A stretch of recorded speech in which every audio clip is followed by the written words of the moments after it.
শরীর থেকে যিশুর শেষ চিহ্নটুকুও মুছে ফেললেন নীলাঞ্জনা। সম্পর্কে রীতি টানলেন অভিনেত্রী।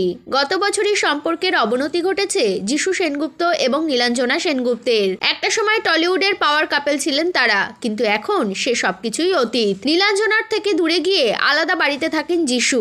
অন্যদিকে দুই মেয়েকে নিয়ে নতুন করে জীবনটাকে গুছিয়ে নিচ্ছেন অভিনেত্রী। ইতিমধ্যেই নিজের নামের পাশ থেকে সেনগুপ্ত পদবি সরিয়ে দিয়েছেন, আর এবার আরও একটা কঠিন সিদ্ধান্ত নিলেন তিনি। বহু বছর আগে নীলাঞ্জনা তার ঘাড়ে যিশুর নামে একটি ট্যাটু করিয়েছিলেন, তবে শিবরাত্রির দিন সেই ট্যাটুটি মুছে ফেলার চরম সিদ্ধান্ত নেন এবং সেই জায়গায় শিবের একটি ছবি আঁকিয়েছেন তিনি, যার নিচে লেখা ওম নমঃ শিবায়। সেই ছবি নিজের সোশ্যাল মিডিয়া হ্যান্ডেলে শেয়ারও করে নিয়েছেন। প্রসঙ্গত 2004 সালে বর্ষিয়ান অভিনেত্রী অঞ্জনা ভৌমিকের কন্যা নীলাঞ্জনা ভৌমিককে বিয়ে করেন যিশু।